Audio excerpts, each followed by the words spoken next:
son los alimentos, el campo y su problemática. El día de hoy, el tercer día de este foro, en donde tiene como objetivo analizar, reflexionar y emitir propuestas que pudiesen incorporarse al Plan Nacional de Desarrollo 2019-2024, vamos a abordar temas de seguridad. Para ello me voy a permitir presentar al presidio que nos acompaña el día de hoy. Se encuentra con nosotros el doctor Arturo Velázquez, eminente profesor del posgrado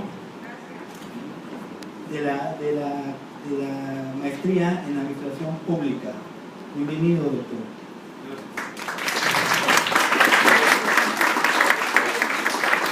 El doctor Francisco Rivera Alveláez, excelente también, menospreciable además, catedrático y eminente profesor de la Escuela Superior de Comercio, Administración y del posgrado. Bienvenido.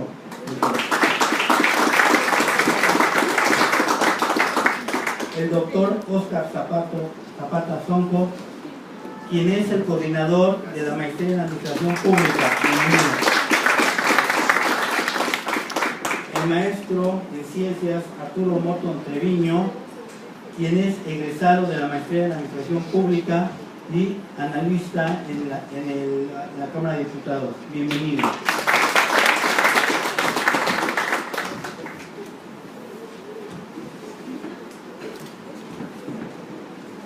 A nivel mundial estamos viviendo cambios constantes, desde la realidad del cambio climático, la gran revolución tecnológica en la información, así en lo político, económico y social, rompiéndose paradigmas al libre comercio hacia una etapa de comercio administrado.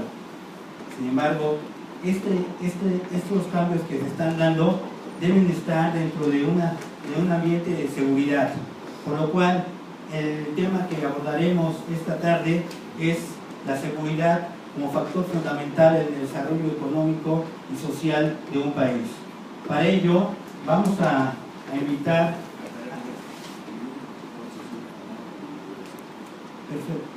me comenta el doctor Zapata que va a dar una introducción para posteriormente dar entrada al primer ponente, al maestro Arturo Morton Treviño.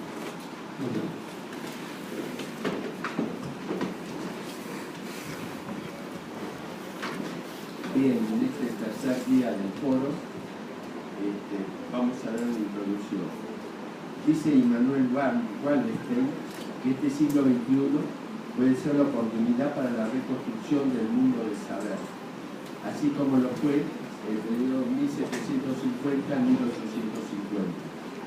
El papel del profesional sería el de aportar sus habilidades para que podamos comprender la naturaleza de esta tensión y transición, y todavía más importante, para mostrarnos las opciones históricas que esta transición nos ofrece a todos, individual y colectivamente. Dado que este periodo es caótico y que es intrínsecamente imposible predecir su resultado, la labor de analizar la transición y las opciones que ella ofrece no es nada fácil ni evidente. En el momento actual de la historia vivimos la víspera de un nuevo futuro que no puede ser una simple reproducción del pasado, con exigencias diferentes para cada situación social, especialmente para aquellas cuya función es entender el mundo y su proceso y formular propuestas para ayudar a la construcción del futuro. Las universidades están viviendo momentos fundamentales y asombrosamente revolucionarios del cambio. Las nuevas tecnologías, la digitalización y el progreso tecnológico son una realidad social y cultural y a la vez un reto para docente y alumno, si bien representan una posibilidad en el desarrollo de la ciencia y el conocimiento para el desarrollo del país. En particular, cuando estamos enfrentados mundialmente y nacionalmente a una situación de crisis social y económica que nuestras universidades no pueden ignorar. El Politécnico asume estas responsabilidades en sus acciones y se compromete en la elaboración y la implementación de propuestas concretas, económicas, tecnológicas, sociales y salud y educación de acción especialmente dirigidas a los sectores más afectados por la precarización de sus condiciones de participación social. La atención permanente es hacia la redefinición de esta función social en su componente profundo de nuestro Instituto de Compromiso Social y Desarrollo de Valores Solidarios y Colectivos. En esa atención se escriben algunas de las acciones que los universitarios del campo, de los posgrados de Economía, de Medicina y de la ESCA Santo Tomás, en particular la maestría en Administración y Políticas Públicas y su maestría en Administración Educativa, hemos intentado llevar a cabo por medio de este foro interposgrado. Y con esto iniciamos. Muy bien, doctor.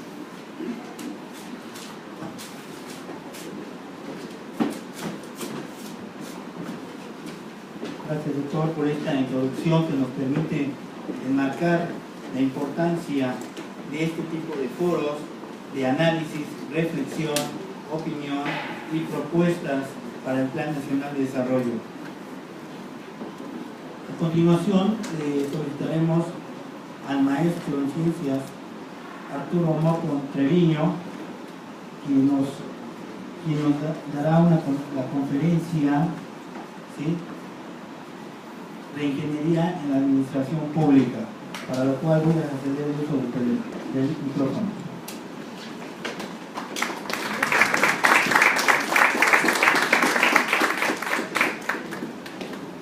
Muchas gracias.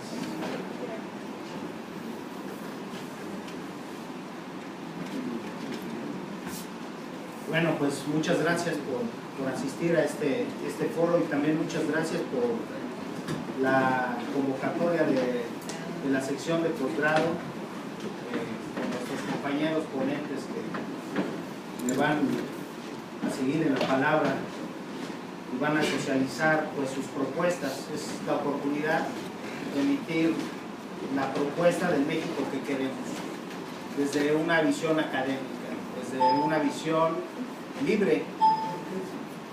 Entonces, pues muchas gracias a la sección de posgrado de la Escuela Superior de Comercio y Administración y al posgrado de la Escuela Superior de Economía. Bueno, ahí, ¿quién me puede ayudar con la presentación?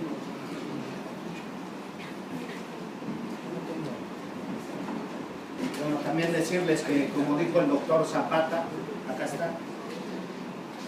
Como dijo el doctor Zapata, estuvo una conferencia en la Escuela Superior de Economía muy crítica sobre la investigación, y es una oportunidad de no bajar el nivel, ser críticos para mejorar. Yo creo que nos vamos de este lado. Sí.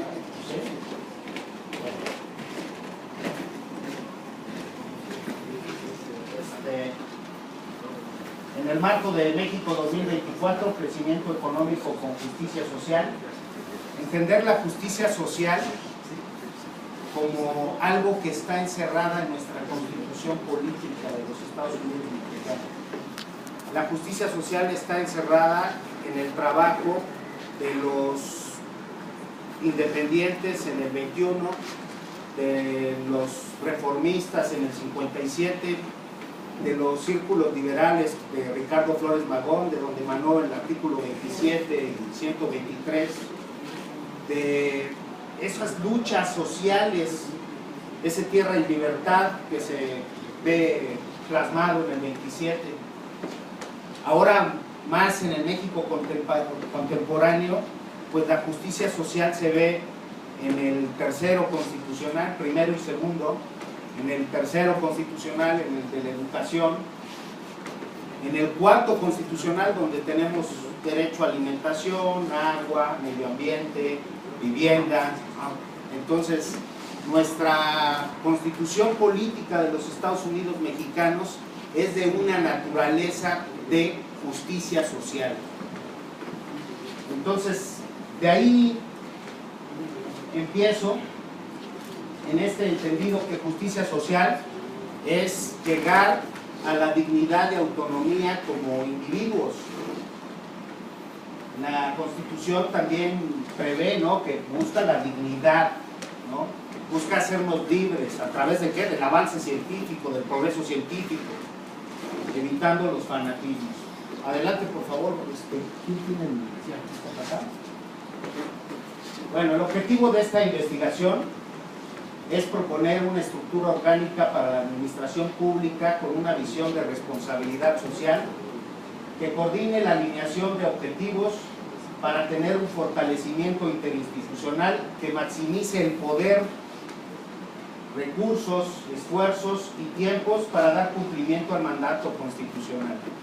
Hablar de derechos sociales es muy fácil.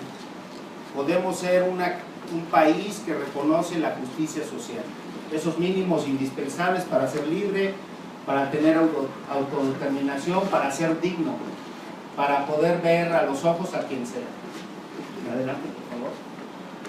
Entonces, un objetivo específico, pues también reconocer al Estado mexicano desde su deontología como socialmente responsable. ¿Qué es la deontología? El deber ser. ¿Sí? El Estado mexicano, ¿qué es eso que se llama Estado? También es algo que ocupamos muy seguido, pero pues poco lo podemos comprender. Es una abstracción que nos ayuda a entenderlo mejor cuando lo desintegramos. El Estado, entonces, los habitantes son parte del Estado, el territorio es parte del Estado, el poder es parte del Estado, la Constitución es parte del Estado. Entonces, habitantes son parte del Estado, los habitantes somos partes del Estado. Una política de Estado debe de incluirnos a nosotros. No es el Estado, son ellos. ¿Sí? ¿Qué es el Estado? El que ayuda a cumplir este pacto social, nuestra libertad, en fin. Entonces también es realizar un análisis del funcionamiento actual de la administración pública para detectar las áreas de oportunidad de mejora y proponer una estructura orgánica para la administración pública que reconozca en su ADN la responsabilidad social, que maximice el poder para dar cumplimiento al mandato constitucional. Adelante, por favor. Algún primer problema detectado es coordinación interinstitucional débil para el cumplimiento constitucional. Este foro es ejemplo de interinstitucionalidad. Hace falta dentro de las dependencias. Es esfuerzo de la interinstitucionalidad al unir al posgrado de Economía y al posgrado de Administración Pública y Políticas Públicas, al unir a una Escuela Superior de Economía y una Escuela Superior de Comercio y Administración, y al unir sectores de la sociedad civil, impulsando este tipo de esfuerzos académicos, ¿no? Entonces creo que pues hace falta esta coordinación interinstitucional para darle fuerza y cauce a los grandes objetivos que tiene el Estado. No es fácil dar seguridad en el Estado, no es fácil proveer el derecho a la alimentación en el Estado, no es fácil proveer el derecho a la salud en el Estado. Entonces se requiere una sinergia, una coordinación interinstitucional. Algunos reportes de esta débil organización, de esta débil coordinación, nos da el informe del desarrollo en México, propuestas estratégicas para el desarrollo 2019-2024, que es un esfuerzo de la UNAM para hacer lo que estamos haciendo nosotros aquí, ¿no? Proponer el México que tenemos. Lo coordina Rolando Cordera y uno de los ejes, notan una debilidad en la coordinación, en la estructura institucional. Entonces es un problema que está detectado. Adelante.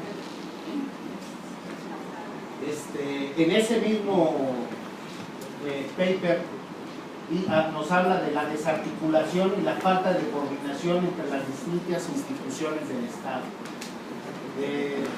El mismo Coneval habla de pues, que hay programas muy parecidos y que van dirigidos a la misma población objetivo, es decir, repetidos con otro nombre. Entonces es un conjunto de programas fragmentados, con poco progreso institucional y financieramente dispersos totalmente, ¿no? Entonces, siguiente. Esto estamos hablando en el tema del desarrollo social. Menciona otra vez perspectiva de integralidad respecto al objetivo más amplio al desarrollo social, se contrapone con otros programas. Pero reconoce que es un problema y es de multidimensiones esto, ¿no? O sea, lo que está analizando es multidimensiones que va a depender de muchas dependencias. El ejemplo claro es en esta administración, cuando se lanza la Cruzada Nacional contra el Hambre. Entonces, ¿qué hicieron en la Cruzada Nacional contra el Hambre? Lo que hicieron de un presupuesto inercial que prácticamente venía desde Confox. Algunos programas cambiaron de nombre, algunos programas los reagruparon, pero prácticamente fue el mismo presupuesto. Lo reagruparon en una gran bolsa que le llamaron la Cruzada Nacional contra el Hambre, que dependía de varias secretarías de Estado, pero jamás hubo coordinación. Entonces, ese es el gran problema de estos esfuerzos. Entonces, si el paquete económico es tu principal instrumento para impulsar el crecimiento económico, el paquete económico, tu oportunidad de incidir en el crecimiento económico, pues la estás derrochando, malgastando. Adelante, por favor. Nos dice Gani Lockhart que la búsqueda de la felicidad y el bien común de la población demandan de un gobierno las siguientes responsabilidades: un Estado de Derecho. Recuerdo mis clases ahí de ciencia política acá en la maestría, y ponía cuando hablaban del monopolio puro sobre la violencia, pues era un tema fuerte en un país de libertades, pero después en esta descomposición del Estado parece que el monopolio puro sobre la violencia se extraña. Se extraña, ¿por qué? Porque hay una distorsión social muy fuerte. Entonces, para eso está el Estado. Toda esa abstracción se da ¿para qué? Para garantizar la seguridad. ¿En qué forma? Con el monopolio puro de la violencia, ejercer la ley. Además de honesta, contar con finanzas sanas, transparencia y rendición de cuentas, educar y capacitar a su población, generar identidad nacional, crear igualdad para construir unidad social. Bueno, ahí difiere un poco, pero desde luego evitar los monopolios. Adelante. Regreso a nuestra Carta Magna. El artículo 25 constitucional es claro. El eje rector de la economía. Decía que el presupuesto es el aparato, el instrumento para poder incidir en el paquete económico, en el crecimiento económico. Y algunos teóricos de crecimiento económico como Solow dicen que condición para el crecimiento económico debe ser población. Tenemos 120 millones de habitantes, tener recursos naturales, tenemos todos los microclimas, tenemos extensión territorial, tenemos recursos humanos. Un punto importante, tener ciencia y tecnología, somos dependientes en ciencia y tecnología, y pues educación. Eso como condicionante en el crecimiento económico. Creo que el Estado debe de incidir más en dar valor agregado en la ciencia y tecnología aplicada, innovación y desarrollo. ¿Para qué? Para poder incidir. Debe de garantizar el desarrollo nacional, entonces, de seguridad, ¿no? En ese sentido. Adelante, por favor. Pues coincide. Si vemos a los candidatos actuales, creo que son concurrentes que se trabaja para disminuir las desigualdades sociales que son evidentes en nuestro país. Hablan también de regresar el monopolio puro sobre la violencia, de tener control, son coincidentes en eso. y pues difícil los cómo, ¿no? Pero cuando analizamos estudios sobre el desarrollo social, aquellos que inciden en la desigualdad social, y cuando abordamos libros de seguridad nacional, aquellos que coordinan la seguridad nacional, lo que notamos es que son factores multidimensionales en los cuales se incluyen la misma desigualdad social, incide en la seguridad nacional. Entonces, pues notamos que hay una débil coordinación interinstitucional. Adelante, por favor. ¿Qué se está proponiendo? Adelante. El reconocimiento de un Estado mexicano socialmente responsable. Este término es algo que viene en la empresa y es la parte ética de la empresa. Primero empezó como una discursiva y después con las evaluaciones y con el seguimiento se empezó a hacer de alguna manera evaluaciones para pues calificar si son socialmente responsables los estados. El término de socialmente responsable es hacerse cargo. Eso es responsabilidad, hacerse cargo. Y si nuestro pacto social es la Constitución, pues nos tenemos que hacer cargo de cumplir esa Constitución. Entonces, desde ahí creo que tiene una naturaleza de responsabilidad social. Tiene una naturaleza de responsabilidad social al preservar el ambiente, o cuando menos reconocer jurídicamente que debemos de preservar el ambiente. Es parte de las características de la responsabilidad social, que debe de haber trabajo y tiene los mínimos para hacer un trabajo digno. Es parte de la responsabilidad social. Entonces sí es, lo que propongo es un reconocimiento de un Estado como parte del Estado de responsabilidad social. Y entonces los habitantes, al ser parte de ese Estado responsable, pues también estás hablando de una corresponsabilidad, ya estás hablando de ciudadanía, de participación directa. El que venga, gane quien gane, sin la participación ciudadana, este México no va a cambiar. Adelante, por favor. Pues en un entorno de responsabilidad social, responsable con nuestros recursos naturales, responsable con nuestro capital humano y responsable con la sustentabilidad de las próximas generaciones. Adelante, por favor. De justicia social, como lo antecedí en la conferencia, pues nuestra constitución política es de justicia social, un reconocimiento a la justicia social que nos lleva a la dignidad, autonomía, autorrespeto, corresponsabilidad y libertad. Adelante, por favor. ¿Cuál es el segundo punto?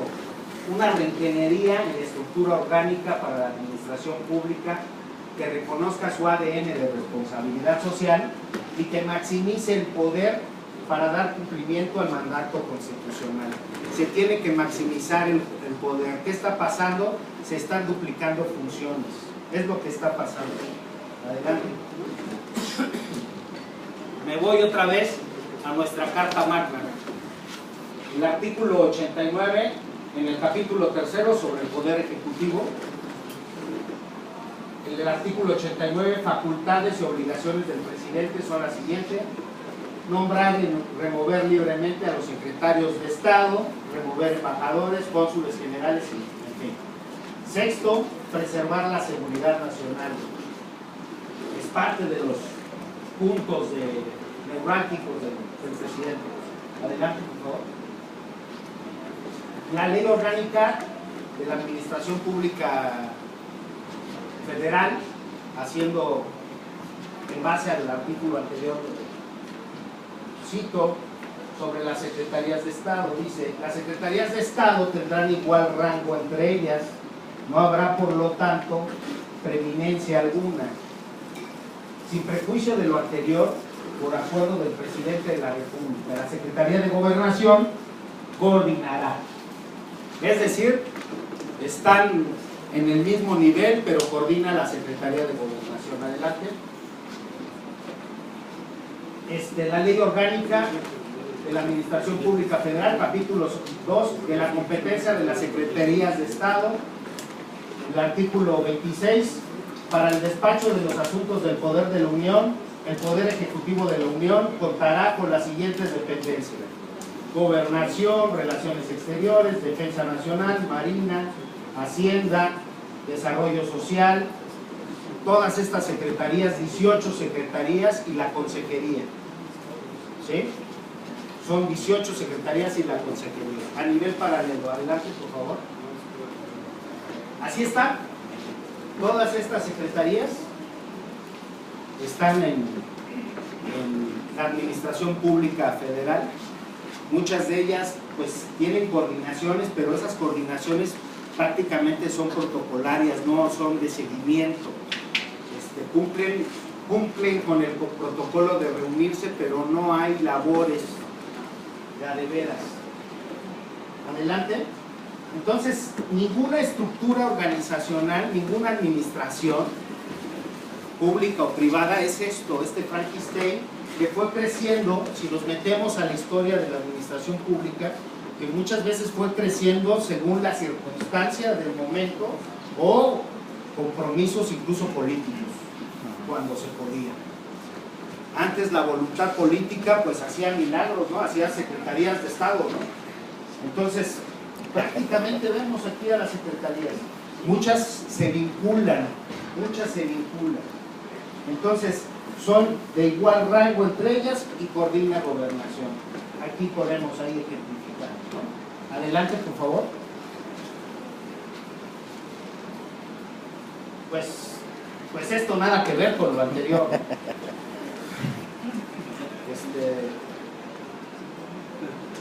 Pues es a lo mejor pretencioso, ¿no? Pero busquemos un ideal para que sea lo más cercano a nuestra naturaleza, con toda la familiaridad que tenemos. Adelante, por favor. Pues es nuestra propuesta tener el presidente de la República, no es cambiar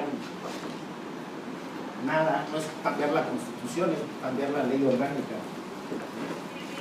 Con un ADN en el Estado mexicano como socialmente responsable, que nos dé un ethos, digamos, como funcionarios públicos, como habitantes, como que nos sintamos parte de ellos, ¿no? Es como un gran pacto social que requiere este país. Tener a una Secretaría de Gobernación.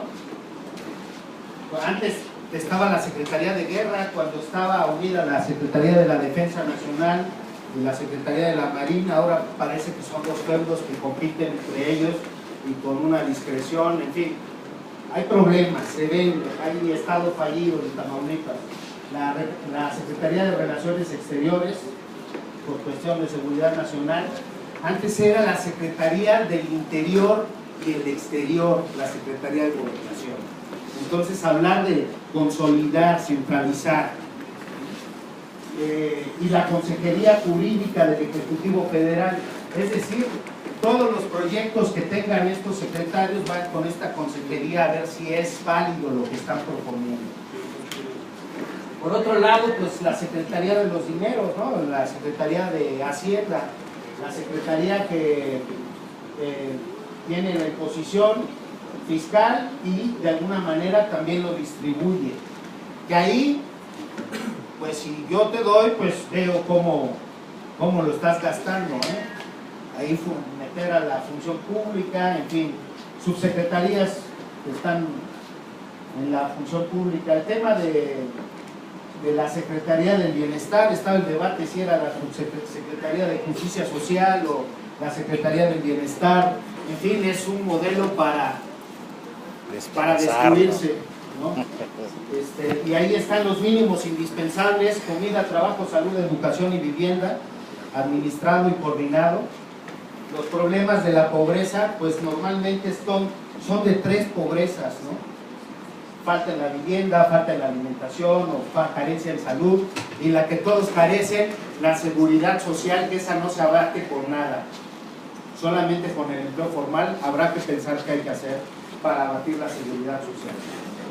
Y una secretaría que piense ya en el desarrollo económico, Entonces, en base a eso que les platiqué de la teoría de Solon del crecimiento económico, hablar de una Secretaría de Desarrollo Económico como una subsecretaría de Ciencia y Tecnología, una secretaría que vincule al investigador que está en los laboratorios con el aparato productivo, que no se quede en la investigación en los estantes, sino que esté vinculada a las necesidades del mercado, incluso en las necesidades sociales. Los problemas de agua son con ciencia y tecnología, los problemas de aire son con ciencia y tecnología, los problemas de movilidad son con ciencia y tecnología. Tenemos que pensar en eso. En este sentido, una subsecretaría de energía para mover todo esto, pensar en energías renovables, ya que decidieron durante 30 años no construir refinerías, pues ya pensemos en otras cosas, en otras alternativas, ya no regresar al pasado. Subsecretaría de Turismo es de las mayores entradas que tiene nuestro país. Trabajo y Previsión Social, Comunicaciones y Transportes, y por supuesto Economía. Aquí en Economía algo, ojo, todo esto que nos mencionaban en el foro de ayer que está exportando el agro, pues son aguacates, son hortalizas, son jitomates, es decir, no es de primera necesidad. Ahí esos ponerlos acá, de este lado de Economía, esos son negocios, ya están funcionando. Los demás, a los del campo pobre, digamos, pues de este lado, en la alimentación, a los programas de producción de alimentos. Y pues si hablamos de un Estado mexicano socialmente responsable, hablar de una Secretaría de Medio Ambiente y Recursos Naturales, donde administremos pues nuestro principal recurso, que son nuestras aguas y pues nuestro medio ambiente, ¿no? En un entorno de transparencia. Entonces, a lo mejor es muy utópico, pero hay que proponerlo, y este tipo de foros es la oportunidad de vivir la utopía y proponerlo. Muchas gracias.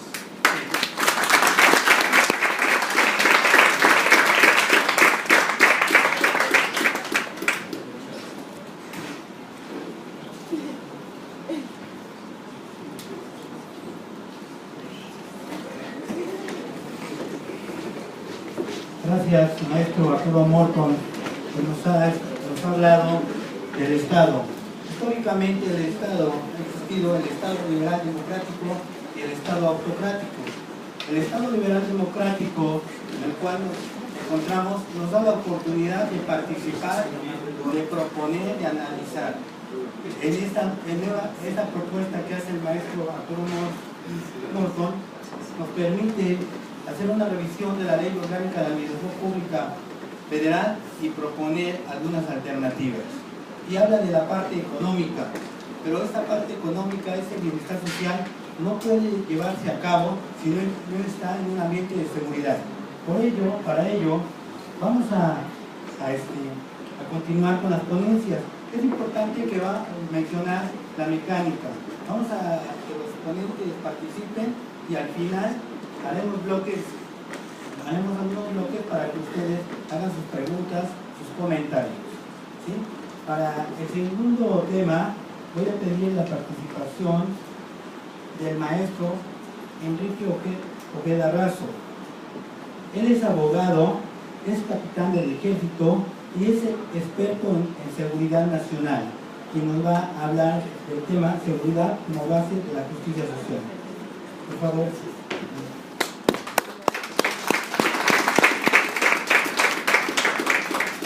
Muchas gracias, buenas tardes. Gracias. Estimados alumnos, voy a decirle que este tema, la verdad, tiene muchas cosas encontradas.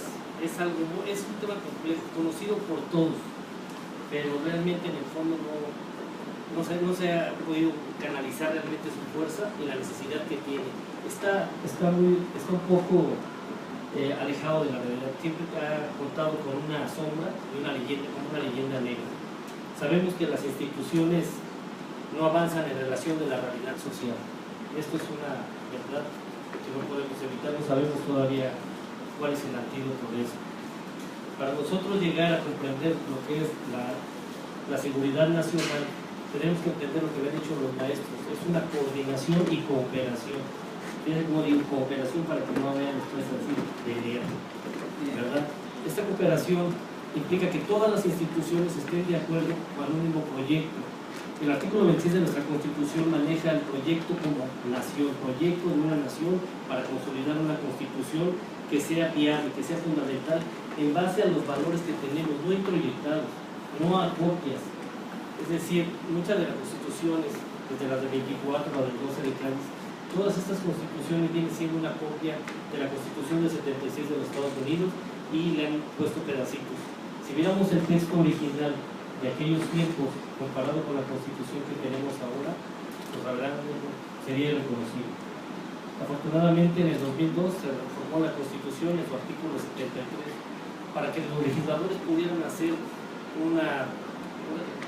pudieran tener mano en esta situación de seguridad nacional. No había manera de legislar la seguridad nacional porque había compromisos encontrados. Se le tenía a las leyendas negras de la Secretaría con la Dirección Federal de Seguridad, que era un terror, era la CIA de México en aquellos tiempos y todavía no hace muchos algunos años todavía contábamos con esas leyendas. Los jóvenes, me refiero específicamente a ustedes de aquellos tiempos, en el 1968 pelearon contra todo ese tipo de circunstancias. Durante el Estado manejaba tenía una idea que justificaba todo en base a la soberanía del Estado, algo que no está en nuestro actual, en nuestra vida actual ya no es viable. Las situaciones se han transformado para bien de todos, afortunadamente. No tenemos que volver a pasar por ese tipo de cosas. El conocimiento nos ha dado la posibilidad de unirnos, las redes de comunicación nos han podido ayudar para poder crear estos grupos y enfrentarnos al Estado de alguna manera. Yo vengo de alguna situación de forma castrense. Esta formación me hizo pensar en un Estado de alguna manera diferente a como la pueden ver los jóvenes con esta libertad ahora. Había valores, no digo que no los haya, pero eran muy estrictos. Esa es la razón, en algún momento fue más viable, ¿no? Quiero pensar que había un poco más de respeto en algunas cosas. La dirección la Secretaría de Gobernación en algún momento creó esta dirección, esta secretaría o subsecretaría, que era la de Seguridad Nacional. Es algo paralelo con Gobernación, pero al mismo tiempo creó un arma que no supo controlar posteriormente. Se le dificultó mucho el manejo de esto porque se crearon compromisos. En este momento la Secretaría de Gobernación le sirve a quien está en el mando, pero el proyecto de Seguridad Nacional no le sirve a quien le tiene que servir, es decir, a los ciudadanos. Podría pensarse que no tiene que ver, pero inclusive el calentamiento global es parte de la seguridad nacional. Todo lo que se mueve es parte de la seguridad nacional. Los empleos informales son parte de la seguridad nacional. Si nosotros no prevemos esto, si no nos damos cuenta de la amenaza latente que puede ser cualquier movimiento, entonces nos enfrentamos a una disociación del sistema. Así como lo vemos, de hecho no está funcionando, sabemos que es un Estado fallido. Perdón. Circunstancialmente con esto no hay cooperación entre todas las secretarías. ¿Esto qué hace? Las pone como enemigos y todos luchan por el poder. Inclusive muchas de ellas hacen uso de las secretarías para manejar sus agendas muy personales y cumplir compromisos ya adquiridos para mantenerse en donde deben de estar. Una secretaría fuerte en algún momento lo que hace es perpetuarse, es la que tiene injerencia en el gobierno, es la que mejor se puede desarrollar para el gobierno y obviamente al buscar su pertenencia, su permanencia, que hace a un lado a las demás secretarías y tiene mayor presupuesto, tiene mayor poder y pues injerencia. Entonces el modelo realmente no ha funcionado como tal, porque para hacer algo hay que saber hacerlo, hay que creer en lo que se hace, hay que conocer. Las personas que se han puesto en los puestos específicos o neurálgicos en cuanto a la seguridad nacional han carecido de todo este conocimiento. Sobre todo lo principal es creer. Poca gente ha creído en el país, poca gente ha creído en el trabajo que tiene que realizar. Creen en esto como un empleo más, algo que les va a favorecer que les va a dejar algo para que es un negocio personal, lo manejan como una empresa, cuando la realidad es que nadie está pensando que estos empleos, que estos son servidores públicos y que son para servir al pueblo, para servir a todos los mexicanos, cosa que realmente solamente está en la mera dogmática, ¿no? La verdad es que en la práctica real ninguna institución está cumpliendo con su formación real. Para todo esto, yo les diría que hay que involucrarse en la sociedad, hay que involucrarse en todas las cuestiones. No podemos dejar que la gente que quiere gobernar o va a gobernar no le podemos dejar con toda la responsabilidad. Es un imposible que nosotros tenemos que actuar y ponernos a participar con esta gente, ¿no? Porque realmente es mucha la responsabilidad para ellos. Tenemos que estar pendientes, estar revisando qué están haciendo. De alguna manera ese es lo que queremos hacer. Todos tenemos la obligación de hacer este tipo de cosas. Yo les diría que la seguridad nacional tiene una cuestión muy importante como función del país, y para perpetuarse pues lo que necesita es el conocimiento de las fallas reales del país, no las que se imaginan, que hay amenazas reales. Pareciera que esto es un juego de ficción, pero realmente la seguridad nacional tiene un papel muy importante en la vida de todos nosotros. Puede ocasionarse en circunstancias de problemas. Hay una teoría que habla de la teoría del caos, que dice que la aleteo de una mariposa puede causar un tsunami del otro lado del mundo. Entonces, póngase a pensar que el movimiento de una persona, una agitación social, puede causar grandes problemas, más allá de la necesidad que tiene por hacer una cuestión social, una justicia. El llamado a la justicia a veces no se puede medir, es como la ley de la fuerza, ¿no? Esto se compromete, no se puede medir una violencia con otra violencia o atacar la violencia con violencia. Perdón, no es así como funcionan las cosas. En cuanto a seguridad nacional, les puedo decir que hacer su papel puede ser un mal necesario, pero al final de cuentas el país necesita este mal necesario. Los daños colaterales siempre van a existir en cualquiera de estas situaciones. La seguridad nacional corre con esos riesgos definitivamente y afecta de una manera positiva o negativa a los demás. Es corto este mensaje, pero les puedo decir que para que México cambie, para que pudiéramos hacer algo diferente, solo les puedo decir que el cambio que uno quiere ver tiene que comenzar con uno mismo. Participen con su ciudadanía. Muchas gracias.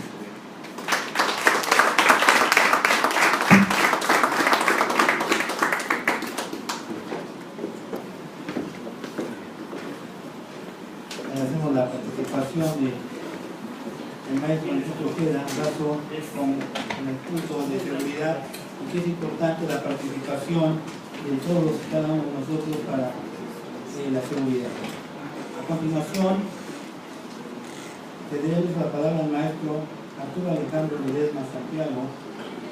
Él es egresado de la maestría en Administración Pública y Políticas Públicas, que nos va a hablar sobre el tema de la evaluación de la política fiscal de la distribución de la riqueza en México. Estudio de caso de Hacienda Pública 2001-2017. Definitivamente el recurso es fundamental en el desarrollo económico de un país, por lo cual le voy a hacer uso de la palabra al maestro Arturo Alejandro.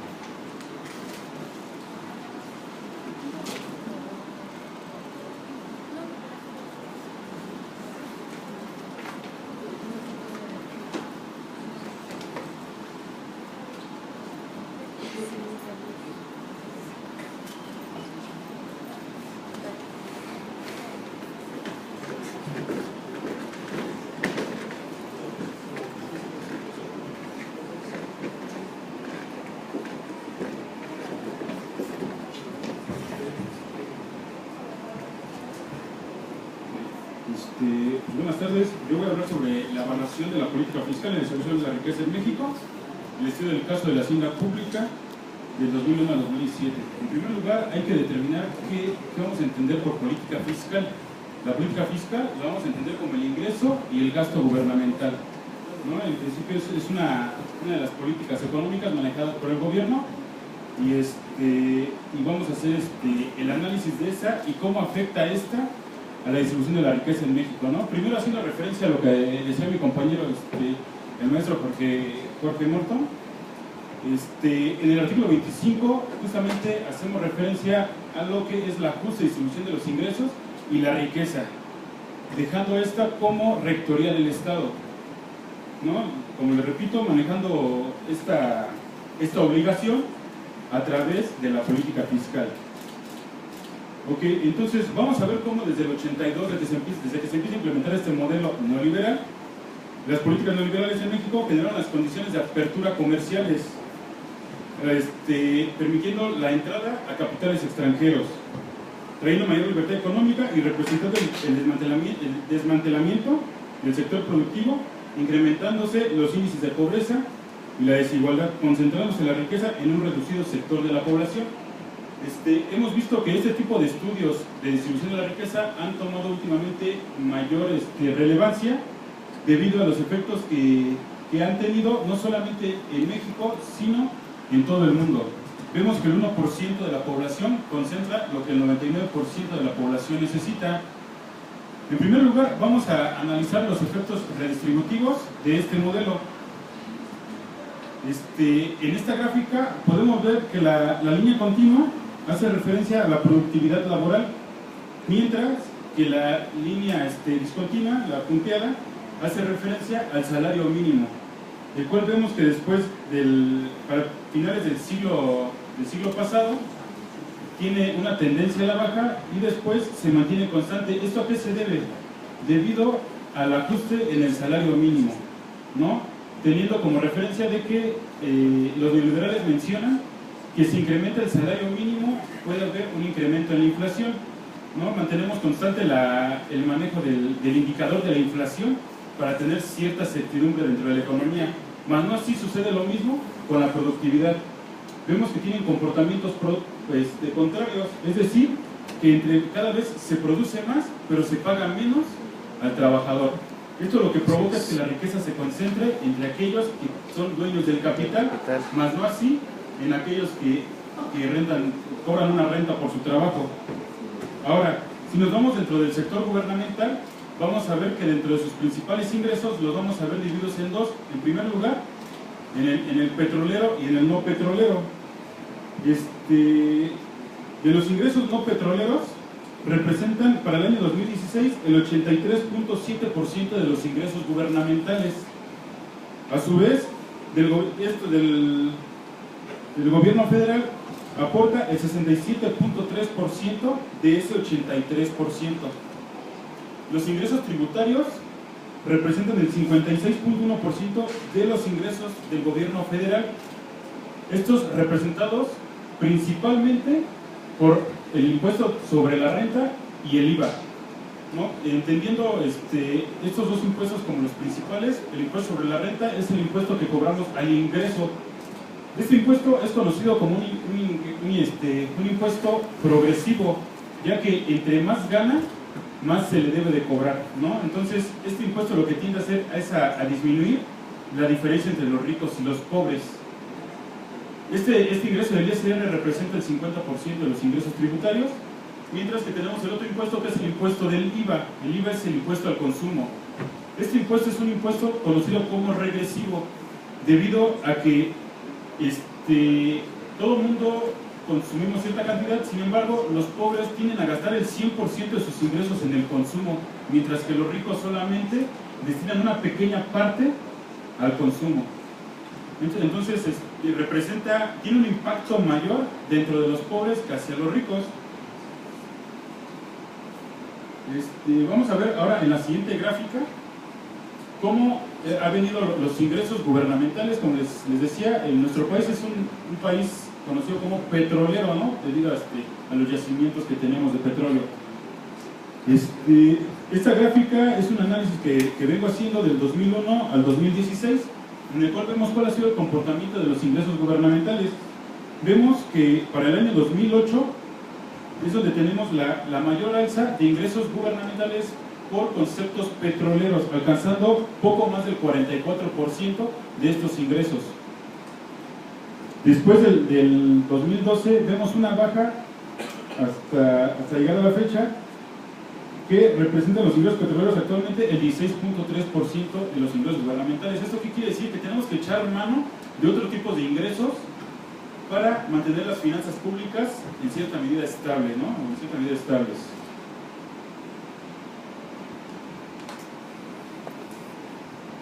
En esta gráfica vamos a ver parte de lo que es el gasto gubernamental y la deuda gubernamental. Es una gráfica comparativa. En la línea superior vamos a ver lo que representa el gasto corriente, es decir, el gasto en personal, en su mayoría, ¿no? Vamos a ver que se mantiene prácticamente constante a lo largo del 2001 hasta el 2016. Mientras que vemos que después del 2009, es decir, después de la crisis del 2008, vamos a ver que el gasto corriente se mantiene constante. El gobierno no hace cambio alguno al parecer, o un cambio sustancial en su gasto corriente. Pero ¿de dónde saca esos ingresos que le hacen falta? Echa mano a la deuda, ¿no? Lo cual vamos a ver en la línea de abajo, la cual tiene una tendencia positiva, ¿no? Una de las tareas del sistema positivo o de la política fiscal tiene que ver con la distribución de la riqueza. Y vamos a ver cómo en los países latinoamericanos, como es Argentina, Brasil, Chile, Colombia, México y Perú, no tiene un impacto dentro de la distribución de la riqueza, mientras que en otros países de Europa vamos a ver que sí tiene este impacto. El cuadro que viene en la parte de abajo en los países de Europa es la desigualdad después de impuestos. Este índice, entre más alto esté, quiere decir que menos equitativa es la distribución de la riqueza. Aquí vamos a ver, para el caso de México, cómo se mantiene prácticamente igual antes y después de impuestos. ¿Qué quiere decir? Que la tasa impositiva, la política fiscal en México no tiene el impacto para distribuir la riqueza entre toda la población. No hay una equidistribución, concentramos la riqueza en unos cuantos. Vamos a ver la siguiente tabla, es la distribución de la riqueza por deciles en México. Hasta arriba vamos a encontrar el decil 1, donde esta tabla es del INEGI, donde dice que en promedio los más pobres ganan 6.820 pesos al mes, mientras que los más ricos ganan 160.820 pesos al mes, es decir, más de 20 veces lo que ganan los pobres, ¿no? Esto se debe más que nada a la política fiscal. Como les decía, vamos a hacer un análisis de lo que son las deducciones de impuestos. Esta tabla hablamos sobre las principales deducciones de impuestos que maneja la Secretaría de Hacienda y Crédito Público. Como vamos a ver en la primera columna, vamos a ver el decil del 1 al 8, en la segunda columna el decil 9 y hasta la última el decil 10, que es decir, aquellos que ganan más de 160,000 pesos mensuales. Como podemos ver, en cuanto a gastos funerales, la mayoría de los del decil 10 son los que deducen ese tipo de impuestos, ¿no? Vamos a ver el caso de intereses reales, de créditos hipotecarios, colegiaturas. Aquí quiero resaltar ciertos casos en cada uno de estos conceptos. En primer lugar, colegiaturas. ¿Por qué lo dice el decil 10 o los deciles más altos? Porque son los que tienen para pagar las colegiaturas. Mientras que los deciles más bajos van a escuelas públicas. En el caso de honorarios médicos, pues de la misma manera, ¿no? Los que tienen menos ingresos acuden a seguros, ¿no? Al seguro social, al IMSS, al ISSSTE o al seguro popular.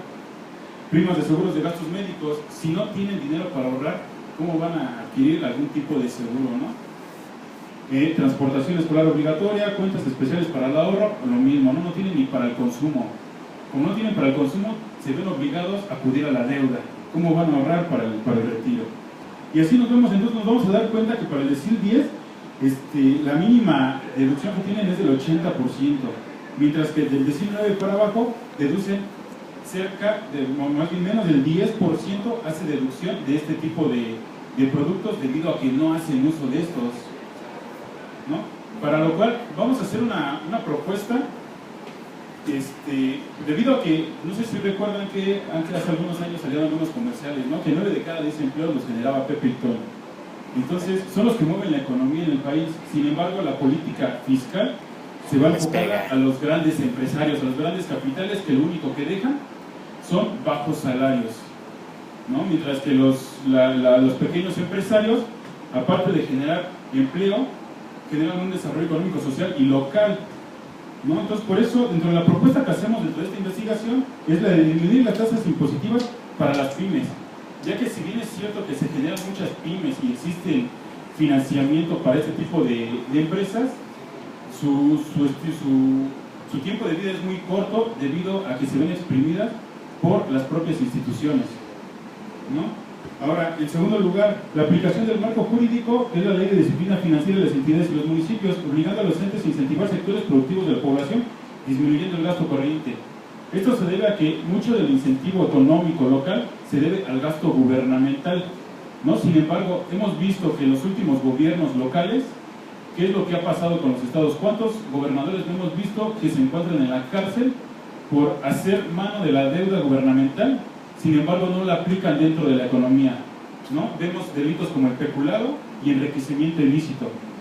Mientras que la Ley de Disciplina Financiera obliga a que cada estado, si va a hacer uso de la deuda, se invierta parte de la deuda en el sector productivo de cada uno de los estados. Ok. Para el caso de los programas sociales, desaparecer aquellos que no cumplen con los objetivos planteados en la elaboración de las políticas públicas. ¿Esto por qué? Ha habido ONGs que han hecho estudios en los cuales determinan que el 75% de los programas sociales que se encuentran actualmente no cumplen con el objetivo para lo que fueron creados o tienen un desempeño bajo, ¿no? Este tipo de programas, es decir, 3 de cada 4 programas se llevan el 60% de los recursos gubernamentales destinados para los programas sociales. Es decir, tiramos más de la mitad del dinero en programas sociales que no cumplen con el objetivo para lo que fueron creados. Entonces, para mí, yo pienso que uno de los principales objetivos para lo que se encuentren vigentes esos programas, yo pienso que son más fines políticos, ¿no? Y, por último, canalizar recursos para el fortalecimiento de servicios básicos, ¿no? Es decir, necesitamos que los servicios básicos sean estén garantizados por el Estado, ¿no? Esto más que nada porque esto, en este punto hago referencia más que nada en el sector educación. El gobierno actualmente se ha dedicado, dentro de los últimos planes de desarrollo que yo analicé, que fue desde el 2001 al 2017, se ven enfocados a generar mano de obra barata, ¿no? Habla sobre el bono poblacional con el que contamos. Actualmente el bono poblacional se encuentra en 33 años, es decir, somos un país productivo, un país joven y tenemos una característica a diferencia de muchos países. La educación aquí es muy barata. Entonces, estamos generando educación especializada y barata, más no así en el sector básico, ¿no? en el nivel básico. En el nivel básico, ¿cómo es posible que en pleno siglo XXI tengamos todavía escuelas que no cuenten con internet, no cuenten con baño, no cuenten con los servicios básicos necesarios? Entonces, eso genera un rezago dentro de la mano de obra y se ven limitados a la hora de trabajar, ¿no? Ok, entonces, en conclusión, vamos a ver cómo la pobreza es un problema que ha afectado el crecimiento económico en México, reduciendo el crecimiento en un 10% de 1985 a 2005. Esto se explica en gran medida por la política implementada en el control del salario mínimo para mantener niveles bajos de inflación, frenando el propio crecimiento económico, manteniéndolo por debajo de los niveles mínimos de bienestar, ¿no? Vemos que estamos malos, es decir, si bien es cierto que el salario mínimo en términos nominales ha crecido, en términos reales hemos tenido un decrecimiento, ¿no? Cada vez nos alcanza para menos. Antes primero trabajábamos y luego nos comprábamos nuestras cosas. Actualmente vemos que primero nos compramos las cosas y luego tenemos que trabajar. Es decir, compramos una casa y tenemos que trabajar 25, 30 años para poder pagar esa casa. Compramos un carro y tenemos que trabajar 5 o 6 años para poder pagar ese carro, ¿no? Y esto hemos visto un decrecimiento de la calidad de vida en la población en los últimos años con la instalación de este modelo neoliberal, ¿no? Por lo cual yo digo, si hemos tenido ese crecimiento, ¿hasta dónde vamos a parar? Si no metemos mano actualmente a las políticas públicas que no han tenido resultado, vamos a ver una crisis en México muy severa, ¿no? Ahora se escucha actualmente sobre la crisis de las Afores, ¿no? Pero bueno, yo por lo mientras con esto termino mi presentación.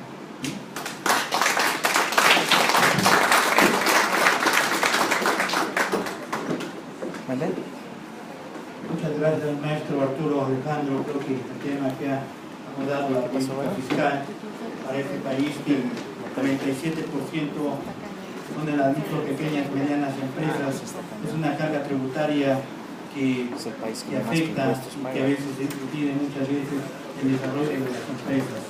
Creo que esta escuela es pionera en la contabilidad, sería fundamental que los contadores, todos los que estuvieran aquí para hacer la política fiscal. Agradecemos pasar la charola. A continuación, vamos a invitar al maestro José Alfredo Domínguez Pineda. Él es egresado de la maestría en Administración y Políticas Públicas, que nos hablará sobre la evaluación de la política pública en materia de transparencia y rendición de cuentas para el combate de la corrupción de 1982 al 2017. Entonces vamos a invitar al maestro para que nos ilustre con esta conferencia.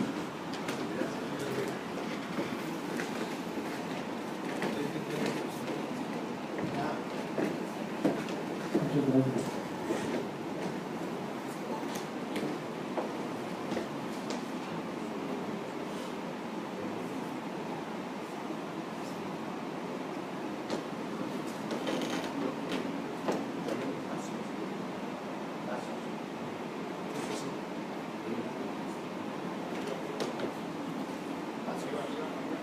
¿Vasos? ¿A quién? Karen. Bueno, buenas tardes. Yo les voy a hablar sobre la evaluación de la política pública en materia de transparencia y rendición de cuentas, el combate a la corrupción a partir del 82 hasta el 2017. Bueno, lo primero que tenemos que preguntarnos es ¿qué es la corrupción? La corrupción, una definición que yo le he dado, es el mal uso del poder encomendado para obtener beneficios privados. ¿Por qué es importante evaluar la corrupción? Porque es importante medirla. Para empezar hay que tener en cuenta una consideración. Los niveles de corrupción son extremadamente difíciles de medir, por una razón, porque la corrupción, el hecho corrupto, corromper algo, se da con niveles de secrecía, se da en la opacidad, entonces es muy difícil hacer medirlo. este tipo de mediciones. Es por eso que existen diversos índices que miden el nivel de percepción de la corrupción. La corrupción, hay que considerarlo, es el principal obstáculo para la competitividad de los países. Vamos a ver por qué. Estos son algunos de los indicadores de medición de la corrupción. Tenemos un índice que es el de percepción de la corrupción, que es el que voy a enfocar ahorita, lo voy a tocar. Está producido por Transparencia Internacional, que es pionera en la medición de la corrupción. También hay otro, del Foro Económico Mundial, que es un índice de competitividad global, un índice nacional de corrupción y buen gobierno, que es Transparencia Mexicana, que es el civil en nuestro país de lo que es Transparencia Internacional, y indicadores globales de gobernabilidad que desarrolla el Banco Mundial. Bueno, yo les voy a dar unos datos que son muy reveladores. Esto es el puntaje de México en el índice de percepción de la corrupción de Transparencia Internacional. Está actualizado hasta el 2017, que es el último estudio que se ha producido. El circulito indica la puntuación que hemos tenido, que ha tenido el país a lo largo del tiempo, a partir del 2005, que se dio inicio a este índice. Y aquí lo preocupante es que entre más se acerca el índice a 100, quiere decir que un país es menos corrupto. Entre más se acerca el índice al 0, nos indica que un país es más corrupto.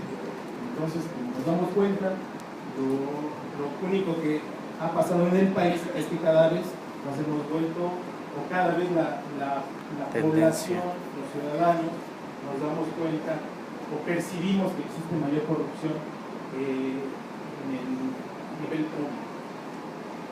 Para el 2017 alcanzamos un puntaje de 29 puntos y lo que se traduce en estos otros datos que traigo para ustedes. ¿Cómo estamos comparados con el mundo? En América somos la posición 27, 32 países, es decir, solamente 5 países son más corruptos Que nosotros. En las BRICS, que son las economías emergentes, bueno, ahí para compararlo metemos a México, somos el número 5, solamente Rusia es un país más corrupto que el de nosotros. En el G20, igual, somos la posición número 19 de 20 países. En la OCDE, para la OCDE, se puede decir que es la crema innata donde están los países ricos, somos el país más corrupto para la OCDE. Y a nivel global ocupamos el lugar número 135 de 180 países. Bueno, vamos a ver que la percepción de la corrupción se da en todas las instituciones de la sociedad. Vemos que desde la familia Qué alarmante está eso. existe corrupción y también la institución que se percibe en la sociedad que es la más corrupta es la policía. De ahí siguen los partidos políticos. Mi compañero y colega posteriormente hace un análisis más detallado y hace una propuesta para mejorar el financiamiento de los partidos públicos. Ya les tocará contarles cómo vamos en ese tema, pero pues vemos que el gobierno federal tampoco goza de buena reputación o de buena percepción. Los diputados, los senadores, gobiernos municipales y, bueno, sí, ustedes pueden ir viendo en dónde y con qué frecuencia se percibe la corrupción en estas instituciones, con todas las instituciones, hasta las instituciones religiosas, ¿no? Bueno, ¿cuáles son los costos de la corrupción? Esto es importante,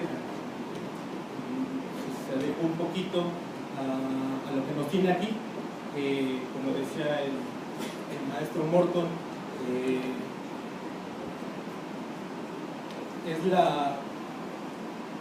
pues nosotros queremos que exista un ideal de país, ¿no?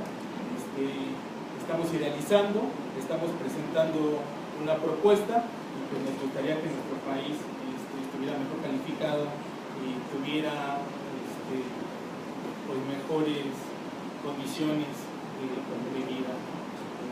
Entonces, pues vemos que la corrupción afecta el desarrollo económico, el gasto público, a la inversión, a la competitividad y productividad. Un estudio de una asociación civil que es el Instituto Mexicano de la Competitividad dice que entre más corrupción hay en un país, se desalienta la inversión, porque las grandes empresas lo ven como un impuesto extra a los que debe de por sí pagar. Y también el desarrollo social crea más pobreza, aumenta la desigualdad y disminuye la confianza ciudadana en las instituciones. ¿Cómo? La corrupción contribuye a la desigualdad debido a que facilita la apropiación inequitativa de la riqueza. Los hogares pagan 14% de su ingreso en corrupción, en trámites y servicios. Aumenta la No me desigualdad. gustaría generalizar, me atrevería a decir que la mayoría de los que estamos aquí en algún momento hemos realizado un acto por Yo no. no sé, para el trámite de la licencia, las placas, un servicio, beneficiarnos de algún modo, de alguna manera, de algo que no está permitido. Entonces, esto incrementa la desigualdad y nos dice también que la corrupción es nociva para la expansión de capacidades humanas porque genera políticas públicas ineficientes. Ya lo comentaba el compañero Arturo, los programas sociales atienden cuestiones políticas más que una verdadera necesidad de erradicar, por ejemplo, la pobreza, y pues se presta a las cuotas partidistas, se presta a lo que está ahorita de moda en estos tiempos electorales, ¿no? La compra del voto, todas estas cuestiones. El marco jurídico de las instituciones, se los voy a comentar rápidamente. Cómo está dado el cambio institucional de la administración pública mexicana a partir del 82 con la política pública neoliberal. Del año 83 al 88, en ese sexenio, se crea el programa de descentralización administrativa. En el siguiente sexenio se da el programa de simplificación administrativa. En el siguiente, el programa de modernización de la administración pública. Y a partir del 2001 vemos que existe un programa de combate a la corrupción y transparencia de la administración pública. Existe un modelo estratégico de innovación en el mismo sexenio. Se crea la agenda del buen gobierno. Y en el 2002 se crea la ley de transparencia y acceso a la información pública, lo que anteriormente era el IFAI y ahora es el se crea la ley de servicio profesional de carrera y la creación de la Secretaría de la Función Pública y para el 2008 se da el programa especial de la mujer. A partir del 82 puede analizar la transformación de la administración pública mexicana e institucional. Perfecto. La SECOJA, la Secretaría de la Contraloría de la Federación, es el primer esfuerzo institucional que se da en el país en el año 82. En el 94, previamente una modificación en las leyes, que sientan las bases para crear la ley de la Contraloría y el Desarrollo Administrativo, el sexenio del doctor Ernesto Zedillo. En el 99, bueno, que no es una secretaría como tal, aquí está. Es la evolución de todo el marco, todos los esfuerzos que se han hecho. En el 99, la Auditoría Superior de la Federación. En el 2000, el Tribunal Federal de Justicia Fiscal y Administrativa. En el 2002, la Ley Federal de Responsabilidad de los Servidores Públicos. El INAI, que ya hablamos de él, la Secretaría de la Función Pública se crea en el 2003. En el 2012, la Ley Federal de Anticorrupción y Contrataciones Públicas, la Fiscalía Especializada en materia de delitos relacionados con hechos de corrupción de la PGR en el 2014. Y en el 2015 se sientan las bases para el Sistema Nacional Anticorrupción. ¿Cómo funciona o cómo debería funcionar el Sistema Nacional Anticorrupción? Está presidido por un comité ciudadano. Este comité ciudadano definirá la política nacional anticorrupción, administrará la plataforma de declaraciones de los servidores públicos, administrará el Registro Nacional de Servidores Públicos, definirá las políticas públicas que se ven la prevención, detección, investigación y sanción de actos de corrupción. Es como una especie de Coneval de la corrupción. Y propondrá y evaluará las políticas públicas anticorrupción. Está diseñado el Sistema Nacional Anticorrupción bajo 7 leyes, que es la Ley General del Sistema Nacional Anticorrupción, la de responsabilidades administrativas, que se incluye, hoy mejor conocido como la Ley 3 de 3, la Ley Orgánica del Tribunal, la Ley Orgánica de la Administración Pública Federal, la Ley de Fiscalización y Rendición de Cuentas, las reformas al Código Penal y la Ley de la Fiscalía General de la República. Bueno, además del INAI, el Consejo de la Judicatura Federal y el Comité Ciudadano que ya les comentaba.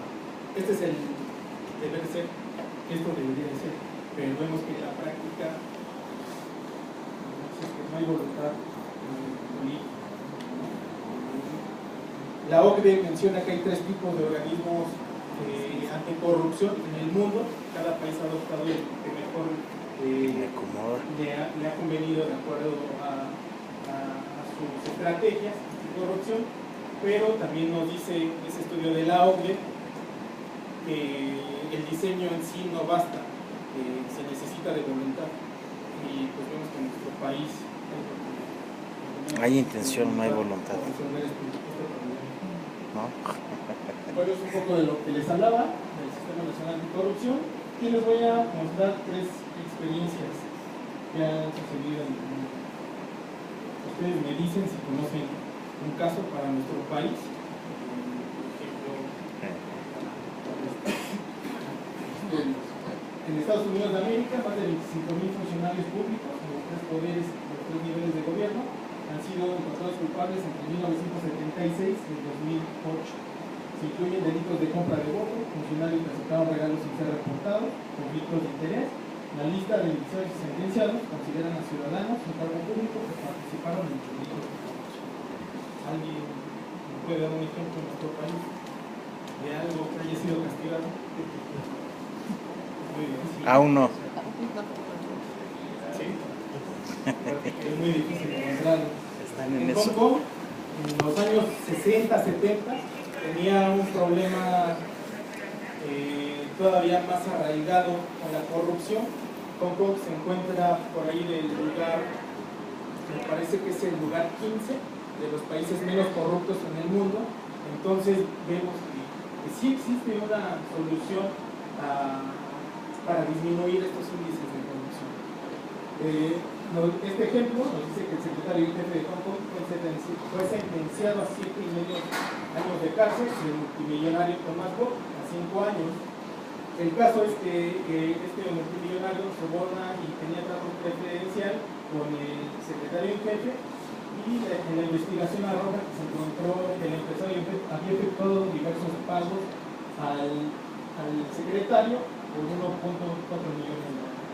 1.4 millones de dólares es ridículo para los niveles de corrupción, lana que hay aquí, dinero que se manejan en el país. Suena la estafa maestra, por ejemplo, es de risa. Suena Odebrecht, también es de risa. Tan solo sobornaron al entonces director de Pemex con 10 millones de dólares. que equivaldría entonces más o menos que La única persona que estaba investigando ese caso fue destituida. 70 años de cárcel. Nieto, titular de la FEPADE, en alguna entrevista que le hicieron, él denunció que Emilio Lozoya, el director de Pemex, lo estaba tratando de manipular para que existiera la investigación. Entonces, ¿qué es lo que hizo la PGR? Pues recortó el directivo más delgado y destituyó al funcionario de la FEPADE. En Brasil,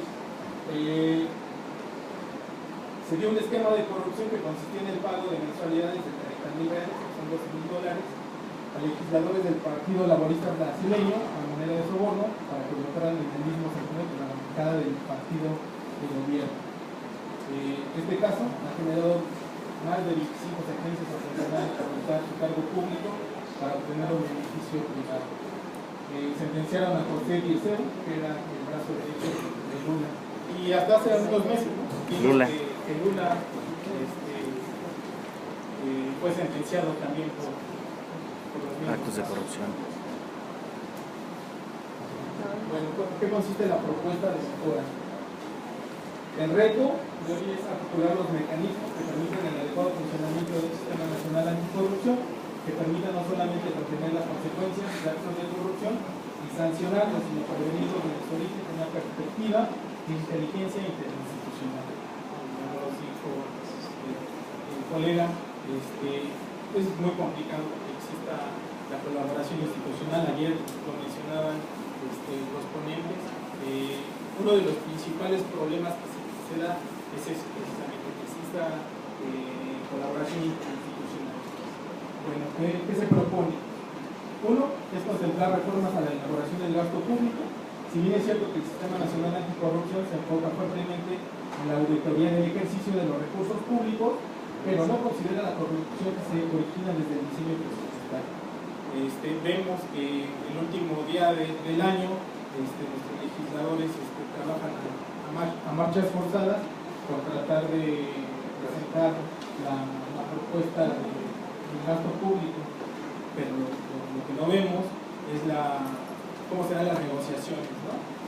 El partido rojo, el partido azul, pongan el color que quieran, presiden alguna comisión, tienen intereses en alguna dependencia, y entonces yo le pido y aflojo, perdón por la palabra, aflojo en otros temas, en educación tal vez, y tú me das más dinero para salud, ¿no? Yo aflojo en salud y tú le das más dinero a comunicaciones, deportes, etc. Otra propuesta es la de fomentar la participación ciudadana. Ya vimos que el Sistema Nacional Anticorrupción está presidido por un comité ciudadano pero no es suficiente. Este mecanismo incrementa los incentivos a denunciar actos de corrupción por parte de la ciudadanía en general. Generalmente en nuestra sociedad vemos que existe un delito y preferimos ser instaladores, ¿no? Preferimos no denunciarlo para tomar a la represalia. Pasa lo mismo con la corrupción. Si existiera un incentivo en donde, por ejemplo, la estafa maestra para estas personas que hicieron la investigación, en donde está reportando que existe un desvío de más de 3.000 millones, a lo mejor el incentivo sería un 1, 2, 3%, ¿no?, de lo que le estás ahorrando al país. Contemplar reformas al financiamiento de las campañas electorales, que como va a comentar el compañero lo hablará más puntualmente, pero pues el financiamiento ilícito de las campañas para toda la población, ¿no? Tú me ayudaste en campaña, pues ahora yo que estoy en el poder, voy a retribuir ese apoyo que me diste. La cuarta propuesta es aumentar la cultura de la legalidad, que bueno, no es nuevo, ya existe. Los actuales instrumentos para controlar y sancionar, como son las leyes, reglamentos, contralorías, entre otros, no son suficientes para evitar que sucedan actos corruptos. Ahora, en diversas leyes existe un código de ética para los funcionarios públicos, donde existen principios y valores que el funcionario público debe aplicarse a ellos. Y el quinto, reforzar la ética en el servicio público, ofertar cursos de ética que dejan aprendizajes significativos a todos los servidores públicos para que estos puedan actuar correctamente en el apego al marco normativo y de los dilemas morales que bueno, termino con esta cita de un senador romano que dice que cuanto más corrupto es Sin duda alguna. más leyes. Muy bien.